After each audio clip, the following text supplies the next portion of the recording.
there's no pressure. They're finished in third regardless. They're going to want to send a message to Adine and Mowat and whoever, that other semifinal team is going to be. Curling now enters the Sports Weekend spotlight.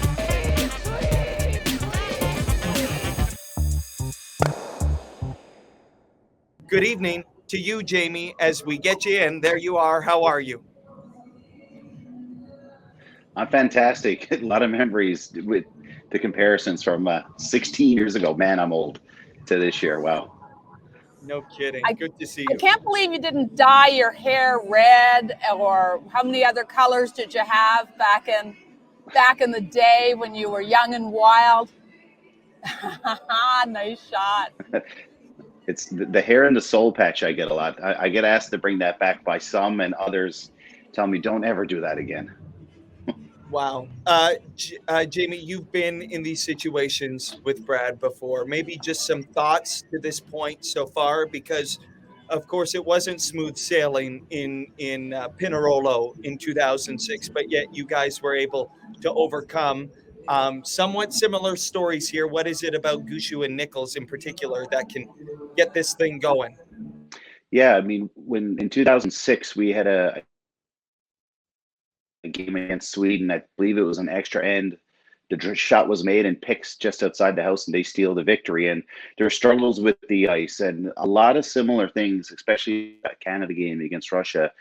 But quite did get the draw away, never quite did get a good handle on that ice. And one thing that we had done right before the final, Mark, I might have been before the last run game, Mark went over next door and with Russ and just wanted to throw a bunch of shots, get his feel back again.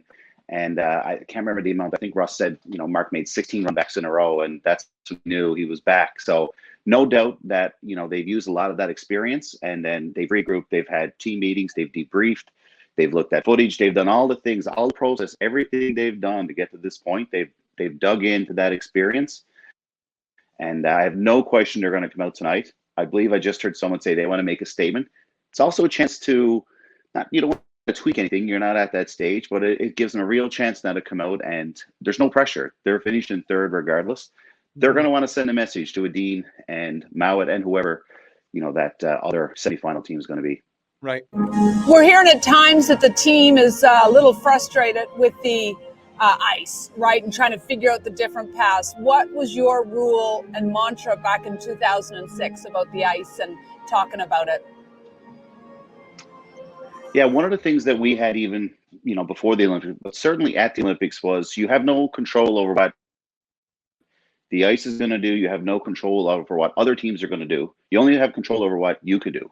So, you try as best you can to get a read, and go with it. And then the other thing that this team does as well as any team in the world, if not better, is all four communicating.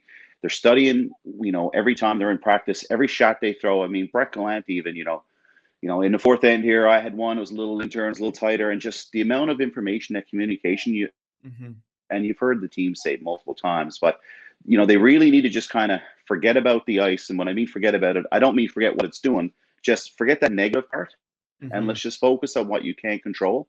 And that's something that team is really, really bad.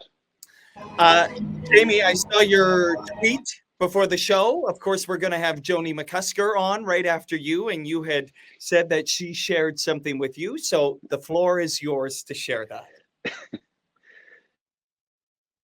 Yeah, somewhere between when we won the trials, it might have been in Halifax, or somewhere between, that 6 weeks before we went to the Olympics, or 8 weeks. Joan, being the 1998 Nagano gold medalist, said to me, Jamie, if you do go to the Olympics, it's not about that gold medal. It's about the experience. It's about the friends. It's about everything else from it. And I look at it, I'm like, this lady's crazy. It's about the gold. That was first and foremost. She couldn't have been more right. I mean, my gold medal right now, I'm pretty sure is at my neighbor's house. I think I left it there last week. We had an Olympic party, and I'm pretty sure it's there. But the point of it being is the gold medal is awesome. I brought it a ton of places. A lot of people have got to hold it, experience it. I'm on my third ribbon, but she was right. Like, I've got friends, John Schuster is still a really good friend of mine. David Murdoch, Bompy from the Ulster team, still in touch with those guys and the experiences and, everything that came with it. But yeah, she was right. So it was one of those things where, I should listen to the older, wiser person than the 26-year-old with the crazy hair. Right. I tell Devin that all the time. He should listen to the older, wiser person.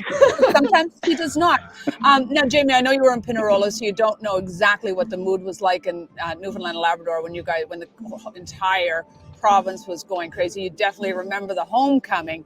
But what is the mood like over there right now? Yeah, no, it's great. I mean, in 2006, I still to this day, it happened to me this week. Someone see me and said, "Oh, I remember where I was when I seen your game." I mean, that's 16 years ago. So, and that happens weekly. No, I mean the buzz around there. Everywhere I go, it's like I'm on the team still. This new team that, they're like, Jamie, how are the boys doing? What do you think? I stopped into a store today to grab a drink at 8 o'clock in the morning, and I got it at 8:30. There was only 2 people in there. So, no, the place is buzzing. It's all over the TV. It's all over the radio. The tweets are going crazy. And like I said, a lot of people reaching out to me. My phone is blown all the time with questions. Why are they doing this? Who they playing? But no, the place is buzzing. I think sometimes we actually take for granted that, the top team in the world, you can throw Mouat and certainly Dean and other teams in there, but the top team in the world, curls at the Remax Center here in St. John's, a place of 108,000 people. And I think they've been that good since the Brier win in 2017. We almost take them for granted. But with that said, no, the place is buzzing, and there's going to be a lot of people up during that hopefully gold medal game. But even if it's bronze at 2:30 in the morning, I think it'll be the most people outside of New Year's Eve here in St. John's and Newfoundland will be watching that. By the way, do you have your medal right there? We hear it's very frayed, the ribbon that goes around it. You must have it right there in your back. No, it's over at the neighbors. He just said where did you leave it? Friends of ours, Trevor and Desiree, across the street, we had a little get together with our tight.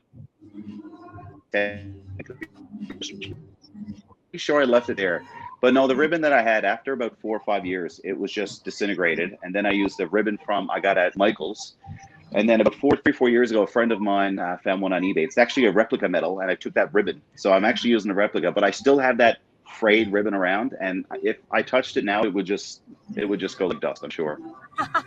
Outstanding. Jamie, before we let you go, can the boys run the table and do this and get another gold?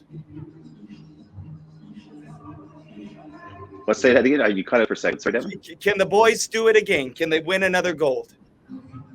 Oh, I've been saying, even before they went to the trials, and certainly that they've won. Me now being a St. John City councillor, I've already said to our council jokingly, but serious, we've got to find other things to name after the boys. There's highways, there's streets. In my mind, they're coming home with the gold for sure. You heard it here first. So start thinking about what you're going to name there in Newfoundland and Labrador, because you've ran out of landmarks.